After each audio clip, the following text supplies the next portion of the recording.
আসসালামু আলাইকুম। আমি আজকে কই মাছ রান্না করব। কই মাছ সিম দিয়ে রান্না করব। কিভাবে আমি রান্না করি সেটাই আপনাদের সাথে শেয়ার করব। এখানে 3টা কই মাছ নিয়েছি, কারণ মাছ ঘরে বেশি চলে না, সেজন্য আমার জন্যই রান্না করব। আমি কিভাবে রান্না করি সেটাই দেখাবো।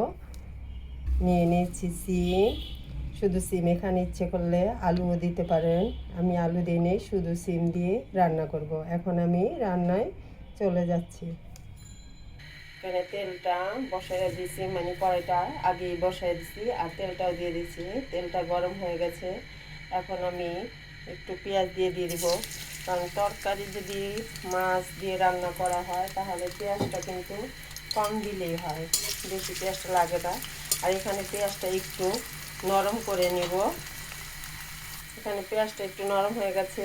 এখন দিয়ে দেব একটু আদা রসুন বাটা। মাছ অনুযায়ী আদা রসুন বাটা দিতে হবে, কারণ এখানে আমার মাছের পরিমাণ কম, সেজন্য আদা রসুনের পরিমাণও কম। এখন এটা একটু ভালো করে কষিয়ে নেব। দিয়ে দিব মরিচের গুঁড়ো, ঝাল আপনাদের পরিমাণ অনুযায়ী, হলুদের গুঁড়ো, ধনিয়া গুঁড়া। এখন আমি এটা একটু ভালো করে নিয়ে নেব। আর জিরাটা দিলাম না, আমি জিরাটা পরে দিব, ভাজা জিরাটা দিব। তরকারিটা নামানোর আগে একটু ভাজা জিরা গুঁড়ো দিয়ে দিব। এখন একটু পানি দিয়ে কষিয়ে নিলাম। দিয়ে দিব স্বাদ মতন লবণ, লাগলে আবার পরে দেওয়া যাবে।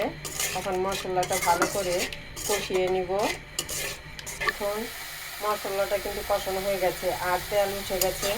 এখন আমি মাছটা দিয়ে দিব, মাছটা কষিয়ে নেব। কষিয়ে না নিলে মাছটা ভালো লাগে না খেতে। আর তরকারির উপরে দিলে দিলে আমার মনে হয় কি একটা কাঁচা ভাব আসে। দিয়ে দিব পানি একটু, কারণ এই পানি দিয়ে মাছটা ভালো করে কষিয়ে নিতে হবে। এখন আমি ঢেকে রেখে দিব।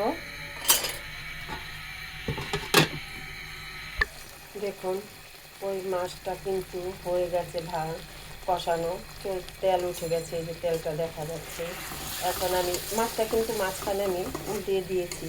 এখন আমি মাছটা উঠিয়ে নিব। এখন দিয়ে দিব সেই সিমগুলো। আর এখানে কিন্তু আমি মাছগুলো হচ্ছে দেশি, কোনো চাষের মাছ না।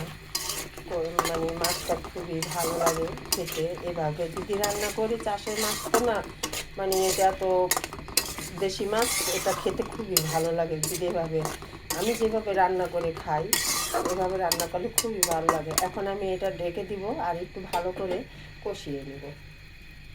দেখুন সিমটা কিন্তু কষানো হয়ে গেছে আর সিমটা কিন্তু অর্ধেকটাই সিদ্ধ হয়ে গেছে। এখন আমি এখানে দিয়ে দিব পরিমাণ মতন পানি। আর পানিটাও বেশি লাগবে না, যেহেতু সিমও কিন্তু প্রায় হয়ে এসেছে। পানিটা পরিমাণ মতন দিয়ে দিলাম। আর এখন আমি মাছটা উপরে দিয়ে দিব আর বাটিটা একটু ধুয়ে পানি দিয়ে দিব। অল্প পরিমাণে দিলাম, যেহেতু বাটির মধ্যে একটু মশলা লেগে আছে। এখন একটু ভালো করে নেড়ে চেড়ে দিব।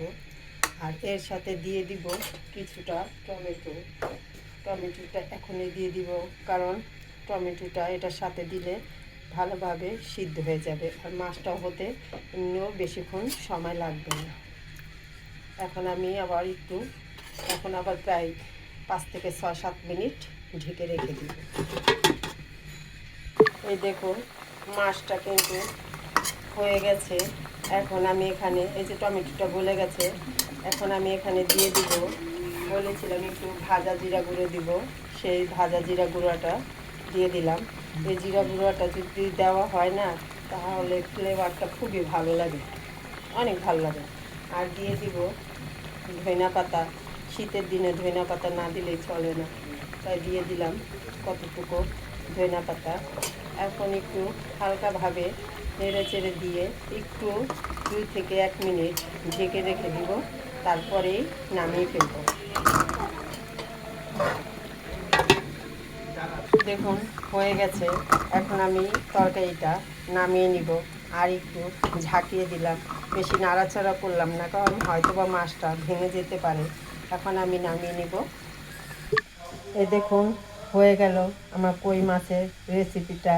কিছুটা সিম দিয়ে কই সিম মানে কই সিম রান্না করে নিলাম খুব সহজেই। কিন্তু এই তরকারিটা কিন্তু অসাধারণ লাগে, এইভাবে রান্না করলে খুবই ভালো লাগে। বন্ধুরা, যদি ভিডিওটা ভালো লাগে একটা লাইক, শেয়ার, কমেন্ট করবেন, কমেন্ট করে জানাবেন। এবং আমার ভিডিওটি বন্ধুরা সম্পূর্ণভাবে দেখে আমার চ্যানেলটি সাবস্ক্রাইব করে দেবেন। আল্লাহ হাফেজ।